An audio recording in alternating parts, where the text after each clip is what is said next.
Most community gardens are moving and are organic, like they really don't want chemicals utilized. So that means as a guest on that land, you have to ask and make sure you can utilize different amendments before you actually put them on the land. Community gardens and urban farms provide more than just delicious, fresh food for surrounding neighborhoods. In this episode of Voices from the Field, NCAT Sustainable Agriculture specialists Felicia Bell and Nina Prater talk about what these two different types of enterprises are, why they are so beneficial, what some of their challenges are, and what resources are available for folks interested in getting started in either community gardens or urban farms. Let's listen. Hello and welcome to Voices from the Field. I'm Nina Prater and I'm so excited to be here with my colleague Felicia Bell. Today we're going to talk about community gardens and urban farms. Felicia has been involved in and will be involved in projects that promote and support community gardens and urban farms. So we wanted to have a discussion about why they're so beneficial, what some of the challenges are, and what resources are available for folks interested in getting started in either of these enterprises. Welcome, Felicia. Thank you, Nina. I appreciate being here. Yeah, I'm so excited to do a podcast with you. We work together all the time behind the scenes, but we haven't done a podcast together yet. So this is fun. Exactly. It is, exactly. Thanks so much for inviting me as well. So let's get started with community gardens, and then we'll talk about urban farms in a little bit. So let's just start with the very basics. What are community gardens, and what are some of the ways they can be organized?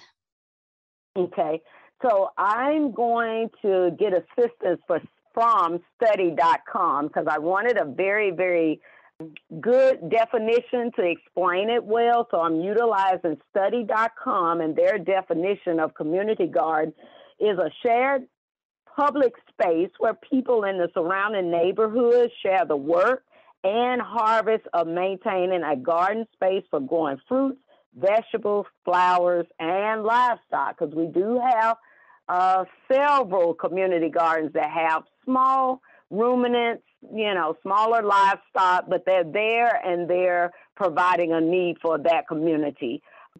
Some of the ways that you can utilize a community garden space, and it can vary based upon the size of your location, the size of your community, as well as your volunteer base. Like, you need people to help you. So this is not anything someone can do by themselves. Remember, the word is community. So you're trying to do that community engagement. So one of the community gardens that most people see are the raised beds. They're on an empty lot, and, you have community members or you have someone that say, hey, we want to clean this lot up, but also we want to provide food to our community. So that is the one that most people see. But the other ones, we see them but don't think of them as community gardens, and that is a place of worship, a church.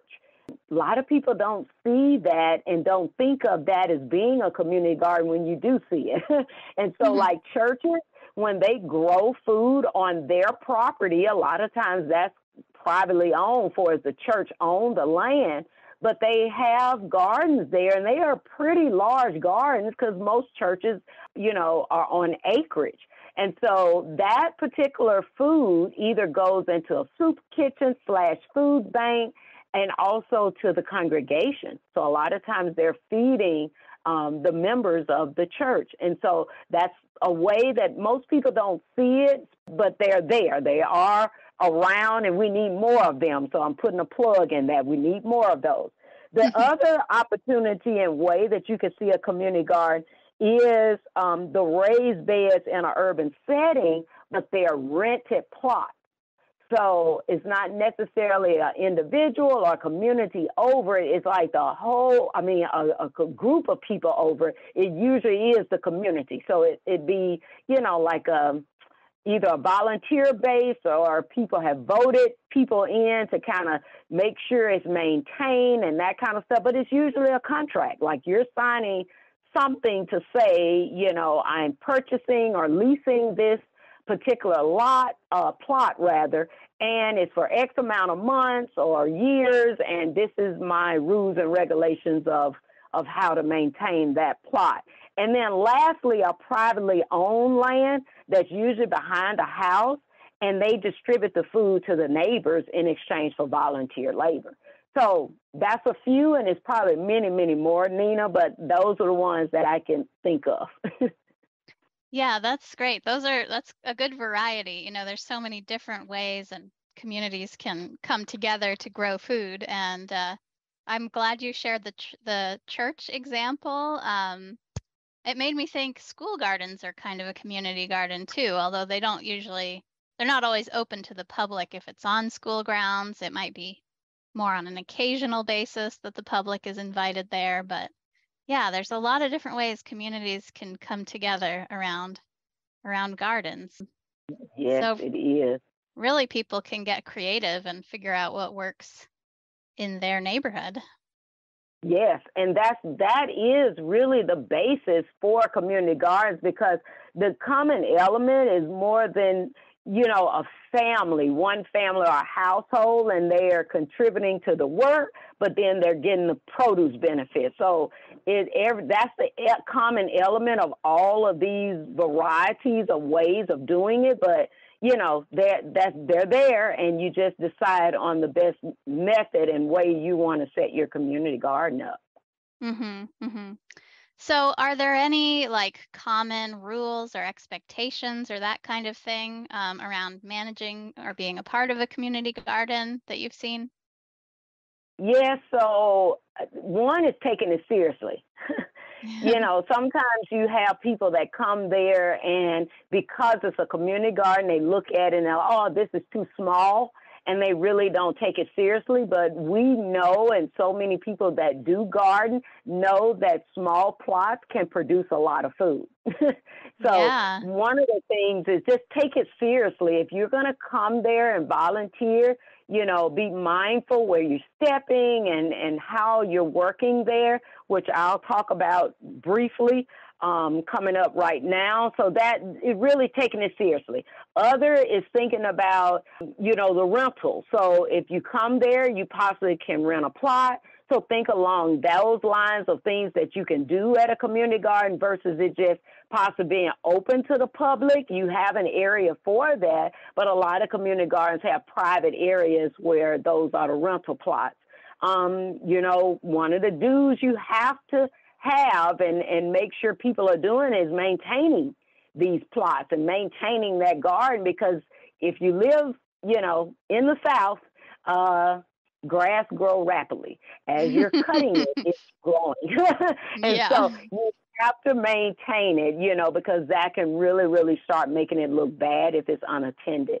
Most community gardens are moving and are organic, like they really don't want chemicals utilized. So that means as a guest on that land, you have to ask and make sure you can utilize different amendments before you actually put them on the land. So that's something that most people don't think of, because they think I'm renting this plot, or, this is a community garden, I can do whatever. And it's like, no, to both. Even if you're renting a plot, you still have to ask, because you're affecting others. And then the same with the community garden. You come there, you see weeds, you can't come in there with chemicals to kill weeds before asking. So just making sure people think about that, because it could be even certified organic. So yeah, please don't do that without asking. Many gardens, they don't like power tools. So, like your weed eaters and weed whackers and stuff like that, a lot of them don't allow those types of things in there. So you still have to ask what can be brought in, what can be utilized in your plot. Other thing that people don't usually think about, Nina, are tall plants. So, when we're planting, especially on our own personal, gardens and farms, we going to plant what we eat most of the time. And usually community people do the same. Neighbors they want to eat certain foods, but they kind of will shun you against corn and sunflowers. And the reason being, you shade out the plot next to you. Yeah, So I wouldn't have thought of that, but that's a good point.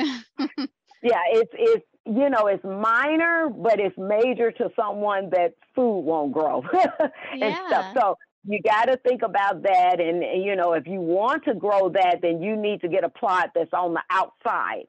Like one of those Mhm. plots off to itself and away from other plots. So again, that's planning yourself. All of us have to plan when we garden and farm. So that also for urban gardeners, you have to plan ahead. Other is being cautious of creepy vines. When we're dealing with cucumbers and squash and stuff like that, you have to be mindful that it doesn't creep into other people's beds. So Mhm. some of those cannot be grown if you're close to others and so forth. So, thinking about that, also perennials. If you're renting, you cannot plant perennials. So be mindful of that, even though we want to do that and that makes our life easier. Mhm. But a lot of times those plots are getting plowed in and turned over. So you're not usually going to get the same plot every year because you have to rotate anyway, which again is part of planning. So, don't put perennials in your plot if you're renting them. One of the things, even on our farms, Nina, I don't know if you have this issue, is when you do agritourism type things and you have people come, you have to make sure you tell them don't smoke. So no tobacco Mhm. products and stuff like that. So you have to make sure that you're not doing that on community gardens as well. Of course, keeping the site clean, picking up trash and stuff like, even if it's not yours, be a good steward of the land. Next is obeying water rules, because that's the one thing that we have issues in many of our community gardens that we work with, is you're utilizing water from the county or that community. It's usually municipal water. And so a lot of times you have to work with the municipality about even turning the water on. A lot of times there's a spout there, but they have to come and turn it on for you. So it's a lot of things you have to deal with when it comes to water in an urban situation. So be mindful of that. A lot of the community gardens don't want you to utilize water hoses because you tend to drag them around and you're tearing other people's, plots down. So they only let you do water cans. And so again, asking before you do is the key. Fencing, don't erect fences, and it don't matter the type of fence, but you don't put those up a lot of times. You have to check before. Some gardens allow it, some don't. So you just have to make sure that you are checking, with your person, the manager of that garden, to make sure what you're putting there and what's allowed and not allowable.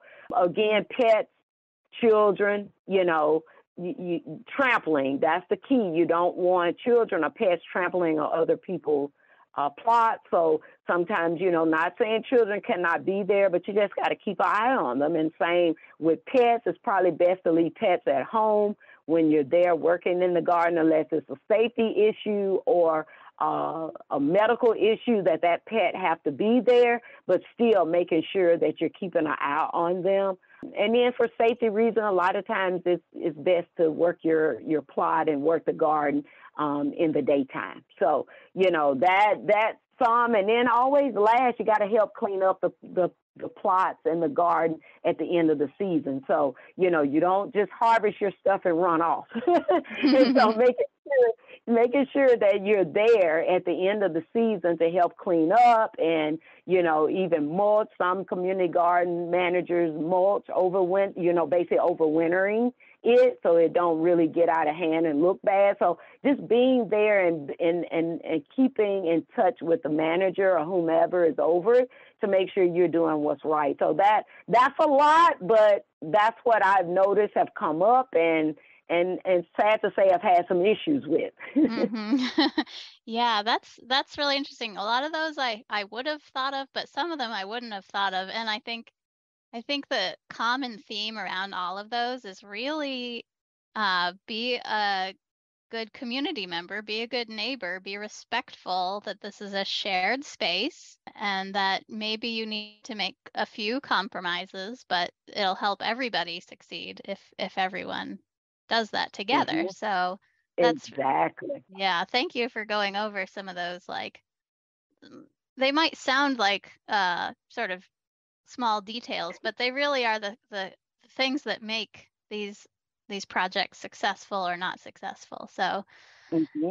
and I guess another common theme I heard when you were listing those was communication, how important communication is between members, and if there's a manager, and making sure everyone's on the same page and understands why these rules are in place, and things like that. So Yes. that's Yes. all very helpful information. So you and I know that community gardens can produce quite a bit of food. You can grow quite a lot in these smaller spaces, and that can really help increase fruit and vegetable and herb consumption for people who are participating in these community gardens. But that's really only one of the goals of having these spaces. What are some of the other benefits community gardens provide for neighborhoods?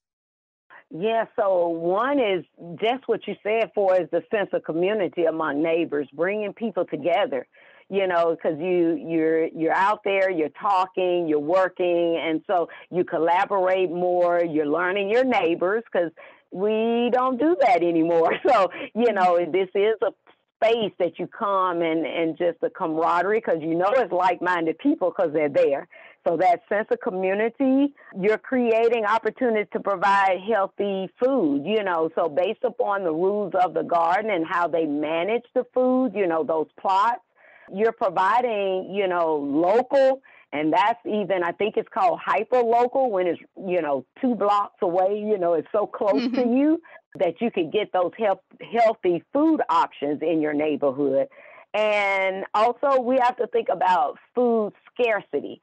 So one of the things that how we work with community gardens is the food scarcity, and I know the buzzword is food deserts, but that can be in remote rural areas as well as urban areas. People only think about food deserts, they equate it with urban, and I'm like, no, that food scarcity is everywhere. It's across the board.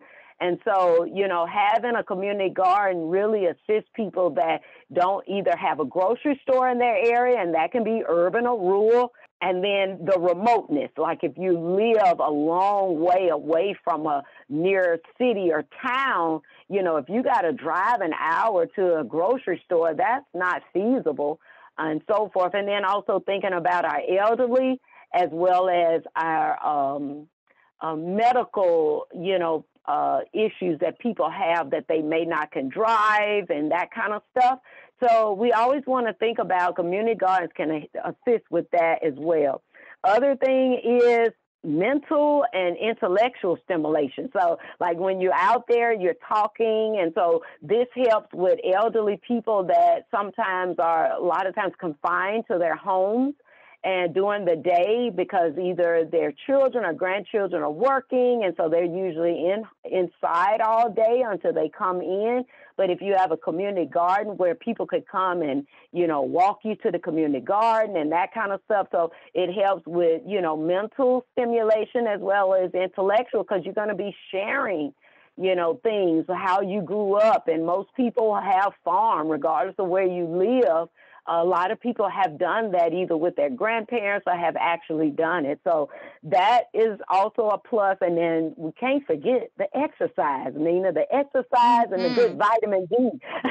Yeah, absolutely. So, yeah, we really have all of these types of benefits of, being outside and the, some of us, we're farming and we may have larger acreage, but it's still, to me, recreation to me because I love it and it's therapeutic.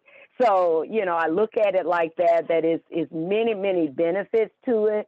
And also, it can change the culture of community. Just think about if you're in an urban setting and it may have turned a little, quote unquote, bad, and you want to change that. You're like, look, we need to take back charge of our community.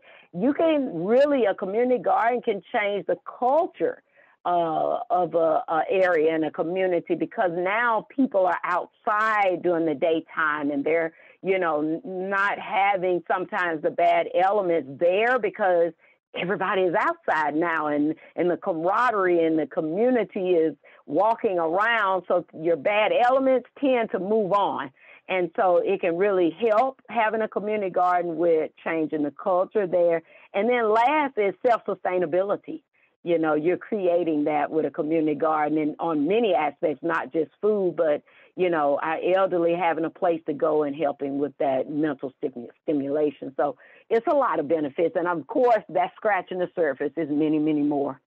Oh, for sure. Yeah. I love that you highlight, bringing the elderly to a community place, offering, a place for them where they're valued too. I mean, so Yeah. many times the elders have so much knowledge about growing food, or even like an old recipe they want to share or something like that. And, you can really bring so many different generations together through this common interest. So yeah, that's a really important one. Yes. And then, we're talking about the elderly, but, I spoke about the children and keeping an eye on them that they don't trample, but we need the children there as well because we're teaching very important skills. So we don't want to shun the children away. We want that multi-generational, aspect in these community gardens. So, of all ages, children need to be there as well as our elders. Oh, absolutely. I've got two kids, and they've grown up around a garden and a farm, and so they know what they can eat and what they can't eat, and they love to watch. They each have their own little plots, and they love to watch things grow, and I just it's something that we enjoy doing together. So yeah, it's so valuable for kids, and it's like a science classroom out there. You can teach so many different biology concepts and things like that. So it's really Yes, exactly. It's beneficial. It really, really is beneficial, and I know that's why we're doing this today because most people don't think of it like that. I always see that they tend to, oh, that's so small, or that's not any benefit to me.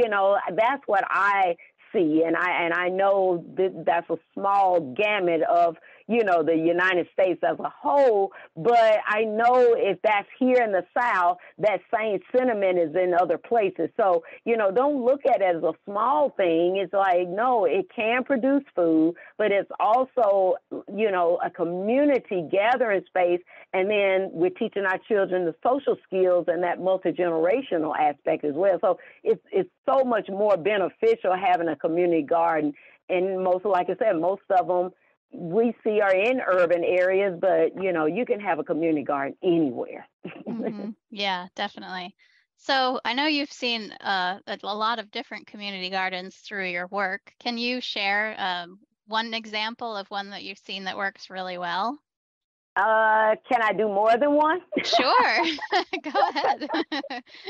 So I have to shine on Atlanta. So Atlanta, Georgia is definitely the powerhouse for urban agriculture, urban farms, community gardens, whatever, you want to call it. They, to me, are the premier area in the Gulf States region, for as that is concerned. So a few of our partners is Truly Living Well. That is a community garden, and they have areas. So they to me are like a grocery store. I look at it like that because they move on a model of leasing spaces around the city, but then they, maintain these gardens and then also the volunteer base. And so they're really, really well known there. People know about them. They have volunteer schedules. They have events. And I was there for the event for the elderly that they bring from the nursing home, and they feed them and stuff. So it's huge. I mean, it's hundreds of elderly people come to this event. And so it's so beautiful to see and so forth. So Truly Living Well, giving them a shout out. Habasha Works is the same. They work on a model of having community spaces around Atlanta, but they educate people. So they educate the community on how to maintain a community garden. Like, how do you learn to garden, basically? That's what they do. So it's an educational entity that utilizes lease space, community space around Atlanta. So giving a shout out to them as well for their educational work. And they also have a component where they work with their alumni. So they keep everybody plugged in to make sure they're getting continued benefit and just staying on course with what they set out to do, and that's providing food for themselves and their families. And then last but not least, I don't have a favorite, but I just really, really love Metro Atlanta Urban Farm. Mr. Bobby Wilson is 5 acres, and their model is, again, volunteer-based, but they have one area, like I said, 5 acres, but they provide food to the community in a style of like a pantry. So you come there to the garden, and they set up tables, and the community is able to get food. So they're that kind of, they food bank, and slash, come get your food as you see fit. They have it so well organized, and they are provided, oh my goodness, just thousands of pounds of food. And it's probably tens of thousands by now because they have done it for a while. But they have provided a lot of food to people in the Metro Atlanta area that may not have it or may not have the financial means of getting food. And so that is their model. And so I'm sorry I couldn't do one, but I just wanted to give the shout out to the Atlanta area because they're doing it. They really know urban ag, community garden. They have been doing it for so many years. And when new people are trying to move into this realm, especially in the Gulf States region, I always tell them, because a lot of people travel to Atlanta or even, fly through Atlanta. So sometimes, like take a few minutes, go visit these gardens so you can see what they do. And it really gives you ideas because all of them come from a different aspect because it's geared towards the community. So thank you for letting me share those. Oh yeah, those sound like great examples. We can link in the show notes to their if they have websites or social media, we can provide links so people can find them easily and check them out online if not in person. For decades, NCAT's ATTRA program has been the trusted place to find practical and cutting-edge answers to sustainable agriculture questions. But what if you're the one with the great idea? The forum on ATTRA's new website connects you with other farmers, ranchers, and land managers who are sharing their practical know-how. Stop by at attra.ncat.org and join the conversation. So NCAT has a community gardens related project that just got funded, right? We have so many projects going. I have a hard time keeping track of them. But can you talk a little bit about the community garden project that's coming up? Yes, so our community garden project will be in Mississippi and Alabama only, though. So the other states, we're going to bring something to you. Stay tuned. It's always work being done. But this particular project is specifically for those 2 states to teach people how to create community gardens. So this podcast is very timely because we want to promote this particular project. If it's anyone out there that has just kind of been, thinking about this idea kind of, rattling in your brain there, and you're like, oh, I just don't know how much work it's going to take, or that we will have the experts there that can share with us how to create a community garden, and in that urban space as well as rural, remote spaces. So we will have those respective experts that have done it, living it, and they can really share and help us, get that out there and promote it and help, varied community members and leaders move into this realm. We would love to see, because I've seen this just traveling around the country and internationally, that governments are jumping on board to create community gardens around buildings, like they are, versus just putting flowers. They're learning to put more edible flowers, to beautify the surroundings and so forth of city buildings and fence lines. And so I would challenge some of our municipalities, please come to these workshops, because we would love to assist you with just beautifying those areas.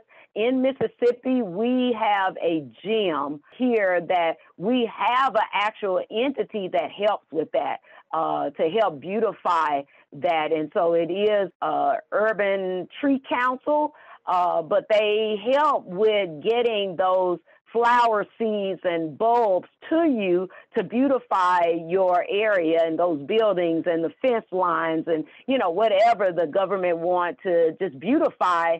It is entities a lot of times in your state that can help and assist you with that. So we want you to come to these workshops. Please come and just be on the lookout in our event page area when these workshops will occur in these two states. But that is a community garden project. And then I want to also share with you the project that is closing out, but I want you to, visit these urban farms and community gardens. And that is it was urban agriculture, and it was geared towards underserved communities. And so that particular project, again, we're almost finished with it, but I want to share with you our partners that was on that one. So in Mississippi, we had Mr. John Paul Davis in Winona. So under USDA, he's not necessarily considered an urban garden or urban farm, but he's right next to the interstate. He's very close to the highway and the interstate, near Interstate 55 here in Mississippi. And then we also work with Tougaloo College. So they have a beautiful, beautiful urban farm on campus. And so those are the two partners we work with in Mississippi. Again, like Nina said, we will definitely connect you with these partners with links and contact information. In Alabama, we was working with Alabama A&M with a lot of their sites, urban sites, which they do work with urban farmers. So we definitely connect you with them to connect with those farmers. We had Louisiana, which we worked in New Orleans. So we're working with We Can Dig It. That is a landscape company, but they also do urban agriculture. That has been their wheelhouse, where they were leasing lots and still do lease lots from the city of New Orleans, and then they beautify it, but they beautify it with food. And so we, giving a shout out to those entities in those states. And then we did Metro Atlanta Urban Farm that I spoke about in Georgia. So again, reach out to them and visit them or go to their website. And then lastly, it was the new North Florida Cooperative in Florida, which is a large cooperative in the state of Florida, in the Panhandle. So they will be closing out our project with a workshop in July. So July 22nd, anyone in the Florida area, please join us for that workshop, specifically talking about urban agriculture, and we'll get into shortly the financial resources that are out here for urban ag and community gardens. But just wanted to share those two projects that we are really, really doing a lot of community gardens and urban ag right now, because we need everybody growing food. Yeah, for sure. Everybody, everywhere. So Yeah. that's great. Thank you for sharing that. And yeah, we can link to those different organizations as well. There's so many different people doing so much good work, and we love to partner with people all over the place. So that's a great transition to switching from community gardens to more of the urban farm part of this podcast. So some people might think they're pretty similar, but there are some differences. One Hmm. difference that I think of is that, urban farms are usually more of a business than Hmm. a like a community resource. Is that would you consider that to be true? That's correct. Yes, they usually are entities. Some are profit, some are nonprofit, but yes, they're usually ran as businesses. Yes. So what are some of the benefits of urban farms? And one thing I would like to add, a lot of times they're on acreage. So Yeah, they're a they're a little bit little bigger. bit larger. Mhm. They're quite large. Again, like Metro Atlanta Urban Farm with 5 acres. So they're pretty large areas, and they farm it. They farm the whole acreage. So it's not like they have 5 acres, but they only working on, maybe a quarter of an acre. They don't do that. They really, really utilize all of their acreage with high tunnels and raised beds and in-ground growing. A lot of them do hydroponics and aquaponics. Like they have so many growing methodologies on an urban farm, so you really could go there and learn too. Yeah, that Yeah, does sound yeah. like a fun place to visit. Yeah, and then another benefit is you usually have someone there all the time. So it's Mhm. not like a community garden where, it's hit and miss and you may not have a manager, like I said that earlier, but sometimes you don't. It's really volunteer community based, but the urban farms usually have a manager. And they're on site all the time because they're open to the public. A lot of times they sell food from that site. A lot of them will set up a CSA, which is community supported agriculture. So they have so many different aspects that they do there. A lot of them have classes like Habashot Works. So they have classes, they offer tours, they provide food to the community, but then they provide options for food banks to come there and like glean and that kind of stuff. It's just an array of things based upon how large they are and where they're located. Another benefit I see for urban farms is just how close they are to all of the people. So, so the food really is hyper local, like you said before. It's super fresh, and it can get right to the customer, without having to travel very many food miles. Exactly, exactly. And then I love that a lot of these, regardless if it's a community garden or urban farm, they have community events. That's like the hub of the community. So, you have so many different events, some agricultural related, but a lot of them is kind of similar to like a block party. And they will have it at the garden. And so it's just it's so beautiful to see community gardens. I love community gardens and urban farms because it just brings so much camaraderie and bring people out of their homes and stuff and Yeah. really talking to one another, and then they just be so surprised that they got neighbors that think like them, because a lot of us will think, oh, nobody thinks like me, nobody wants to eat fresh food this fresh and stuff. And Mhm. so we always think that there's no one like us until you really come to the gardens and socialize and work together and eat together, when you realize, wow, this is what brought me to the community. That's why I bought a home here, or that's why I'm renting here, is because the camaraderie of the neighborhood. But we tend to forget that sometimes until we come into, open public space and be able to come together and on one common goal and ground. Yeah. Yeah, yeah, yeah. That's so true. And there are some sort of off-farm benefits, you could say, to urban farms that I was thinking about, like the whole stormwater management side of things. Like Hmm. when rain falls on an urban farm, it is absorbed into the soil, whereas when it falls onto a parking lot, just goes right into our storm drains. So that's Yeah. one Yeah. one other benefit that maybe people don't think about, is that it really can help with these crazy storms that we've been getting and things like that. Hmm. Yeah, and help with the flooding, because if the water is going into the soil, down into aquifers and that kind of stuff, then you're pulling some of that stress away from a lot of flooding that usually happen in urban areas when it's a lot of rain. So it helps. Anytime we do things like this, is beneficial all the way around, across the board, even, assisting and helping people and entities and businesses and stuff like that don't even realize that garden is helping them and stuff, or that farm.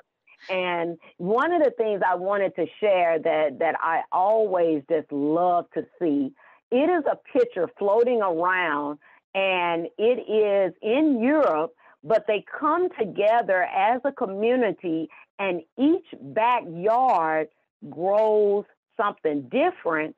And then at harvest time, they're all sharing in all of the gardens. So it's like, and I'm talking about, this is a whole neighborhood. This is not just a street or a block. We're talking about hundreds of houses, and it's a beautiful picture. But every single backyard is a garden. Wow. And so I just want to put that out there, that's also a possibility when you're creating, a community garden per se, and you have that in your mind. We can also push the envelope to ask people to, would they like to just farm behind their homes, because they would tend to maintain it well because it's in their backyard. And so basically the European model is that they come together, they meet, and then they basically talk about what they're going to grow in each backyard. So you may have, 10, maybe even upwards to 20, 25 backyards that's growing root crops. And then you go to the next block and, you got another 25 to 50 doing, herbs. So it's well organized and stuff. But just wanted to share that is another option of how you can create, that type of space in an urban setting, in a, like a subdivision, or, what is peri-urban type neighborhoods, that you can do it in your backyard, and you really do it as a neighborhood versus a block or a street. Right. Yeah. And just share, and, so everybody gets a little of everything else, because it's very hard in a small garden to grow everything that you want. Exactly. Yeah. Exactly. I love to have a huge variety, but I don't have room for, I'd just grow one of everything if I wanted to have everything. So that makes it much more efficient in terms of concentrating on growing one or two things really well. So that's a neat model. I hadn't really heard of that before. Oh, it's such a beautiful picture. I may find it, and we asked permission if we could put it up, because it's a beautiful picture.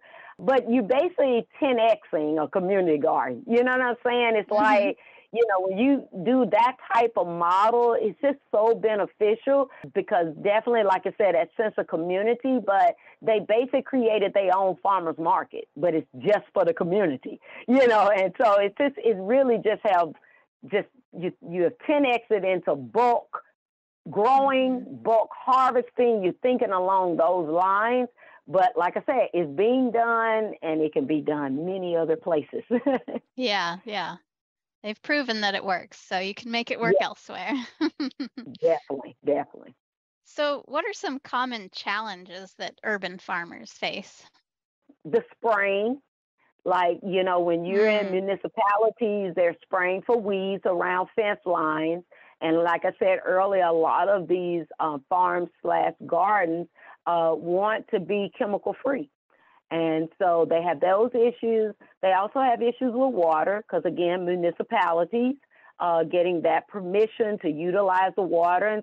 And sometimes, you're billed for that water, so it has to be in a community garden's name for as a business entity or an individual, because you have to pay the water bill. So those are challenges, and a lot of people, don't really want to take that on. So then that's where, like we talked about, it turns into a business. So then it's moving it from a community garden to an urban farm, because you have to turn it into a business to be able to pay these bills and so forth. other is the community resident. Not everyone wants gardens in their neighborhood. And so sometimes What? you get put, Why yeah, would you not want one? Oh, well, you have that people say this is not what I moved here for. You mm, have that. So, and then, definitely if you're in a suburban or peri-urban type, you have HOAs, so you're not allowed to do oh, it. true. So it's some pushback you can get when you try to do it in an urban setting. So those are challenges when it comes on the urban side. On the remote rural side is the distance. So, unless you are, on social media, people won't even know you exist because you're Mm-hmm. so far away. And when I said far, at least 20 minutes, 30 minutes. But that's not to say people from the city wouldn't come. They will come, but it's marketing and branding yourself. And again, a lot of people may not have that expertise. So that's a challenge on, putting yourself out there, letting people know you exist. If you're not intellectual, not intellectual, but technology, the technological side of that. If you're not, savvy on that, then you got to get help and so forth. So that can be a challenge for rural remote. Sometimes you have issue with water, but we haven't moved to some of the financial stuff yet, but you can get help when you're rural remote if you don't have water and Mm-hmm. stuff. So yeah, but it is some challenges on both realms. If you're urban or if you're rural, you still have some issues and challenges when it comes to community gardens and urban farms. Yeah. Yeah, yeah. Another common challenge I see talked about a lot with urban farms is if you're starting at a new site, having to make sure that the soil isn't contaminated. And if it's Yeah. not contaminated, with like heavy metals and things like that, it's usually extremely compacted. So Yes. that's a major challenge. But I was just reviewing some of our urban farming resources we have on the ATTRA website, and there's a great video on there about how one urban farm, I think it was in San Antonio, really rebuilt their soils, and how they did that. So I'll put that in the show notes too, so that people can learn more Wow. about reviving their soils. Yeah. And then when you said that, I met several people in Texas from food banks that own land. So that's new to me. It may not be new to others, but that was new to me because, yeah, in the Gulf States region or the southeast of the United States, we don't tend to have acreage associated with a food bank or a soup kitchen. And so they usually, solicit farmers to bring food to them. But now I'm really seeing, and we're getting, asked to come and help them with that, is that they are buying land. And so that's another aspect that people may or may not know, that now your food banks are really, leveling up to provide food to the less fortunate in their Mm-hmm. community. Yes. Mm-hmm. Yeah, that's another great model. I know that Darren Gauss, our colleague in Texas, used to grow food at the San Antonio Food Bank. So he's Wow. another great resource for information about how that works. So yeah, any other challenges you wanted to highlight, or should we move on to the financial side of things? We definitely can move on, but just want, our listeners to know that it's so much more, and you're not going to have all of the challenges. It depends on where you are, and that really, where you're located on the earth, as well as, your municipality. So you may not have challenges, but we just wanted to give you just, some pointers there and let you know that some of these things could exist, and just, get you ready for that. That is, part of the process of planning, but don't think you'll have issues. Everyone do not have issues. Some people can just jump right in. And like I said, working with their local government that want it there, oh my goodness, they have funding, like the local government funds them. So some people have no issues. So we just wanted to highlight things that we have seen.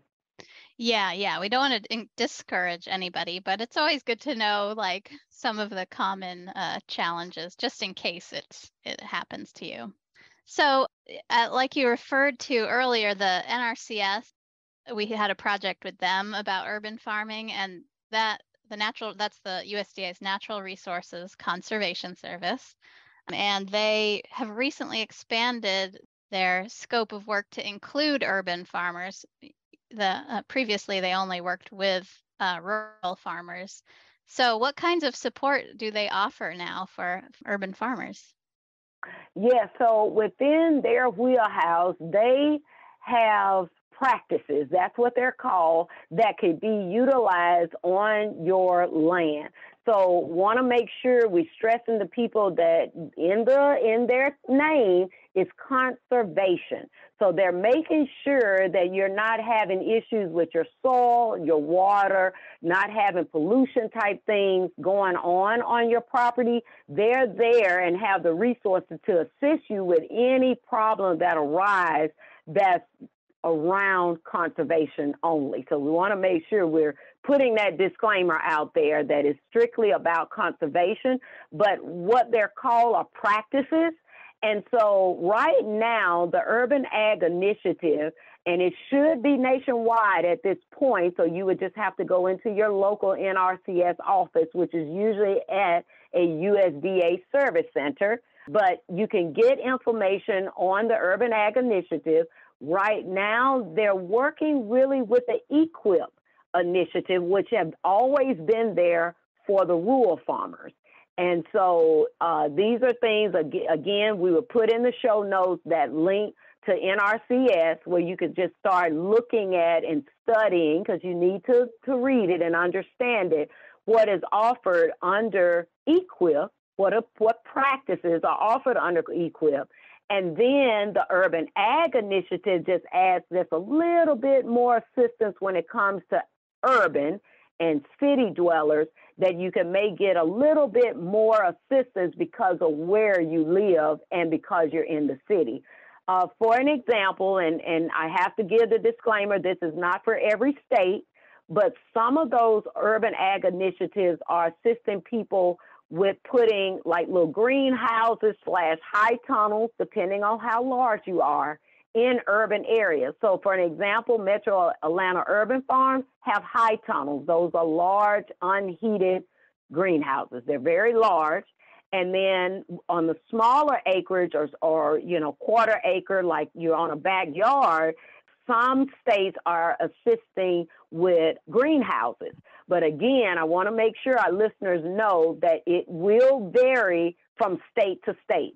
So do not, think that that may be a practice that you could get in your state. You really have to study the initiative and make sure what practices are offered to you. Other states I know are offering raised beds for anyone. Some states is just open to urban agriculture. So you could get raised beds and so forth, to help with that. But some states are only doing raised beds for the soil that you just spoke of, Nina, that really needs to be remediated, but, it will cost a lot of money to do that. And so NRCS, under the Urban Ag Initiative, are offering, like I said, some states are offering raised beds for those type of issues. So that's just a few practices, because this initiative is new for being blanketed across the country. So it will, it'll benefit you to go to the link that will be in the show notes and, look for and study that Urban Ag Initiative in your state.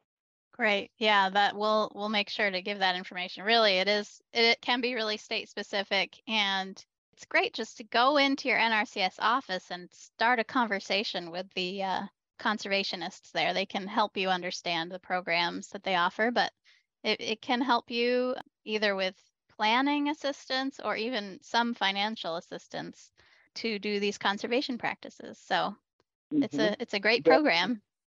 It sure is, and definitely thank you for saying go in, because yes, you definitely can go in. We could go into the buildings now, because Yeah. for many years it was cut off, and so yes, you definitely can visit your local service center to talk with them about it and just get understanding of what they have to offer. And a lot of our urban agriculture and community garden people, they move into buying land, so they end up being rural farmers. So when they go in and talk, they learn about all of the different opportunities, regardless if you're urban or rural. So it's many opportunities out there. So just go into NRCS so they can definitely assist you with that and stuff. So many opportunities.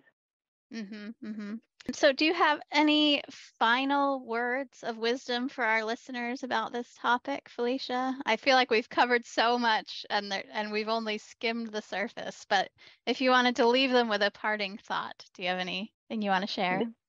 Yes, is do it. Like don't feel like this is a challenge because it may be in a urban area. It's like, no, it's so much out here that you can partake of. It's assistance and it's people also. So as we stated, it's financial assistance, but it's also you have assistance with the technical assistance from individuals from really all aspects of agriculture when it comes to extension or us at NCAT, and then you have local entities that do technical assistance. So again, just do it and then get on the computer and research your area. Like we keep using the word hyper local, but you'd be so surprised of the entities that are in your local area that a lot of times we're not privy to because we're a regional office or, definitely a national office. So we don't know what's in your local area, like in your community. So, and again, get out there and talk and ask and, your neighbors and just see what's out here that's available to you. Because one of the things, Nina, that we didn't add that's a benefit is the tool sharing. Oh, yeah. That's a big deal at community garden. So don't think that, you go to a community garden, you got to buy all this stuff. It's like, no, a lot of times the community gardens and the urban farms provide all that for you. You just have to show up and again, taking it seriously and coming there to work. Great. Yes. I hope people are encouraged to get out there and get working, get growing. Yes. All right. Thank you so much. This has been a lot of fun.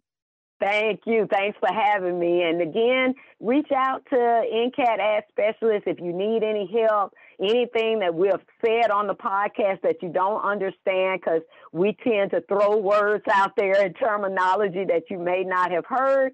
Reach out to us, and that definitely will be in the show notes, Nina and I contact information, but we have so many other colleagues that can help you. So always keep in mind that NCAT is here to help. That's it for this episode. Thanks for listening. Additional information about this episode and related resources can be found at attra.ncat.org. Don't miss an episode. Subscribe to Voices from the Field wherever you get your podcasts. I'm your host, Rich Myers. ATTRA, Voices from the Field, is produced by the National Center for Appropriate Technology, headquartered in Butte, Montana. It's supported by the USDA Rural Business Cooperative Service as part of NCAT's ATTRA Sustainable Agriculture program. Any opinions, findings, conclusions, or recommendations expressed in this recording are those of the participants and do not necessarily reflect the views of the USDA or NCAT. We'll catch you again next week, and until then, keep on farming.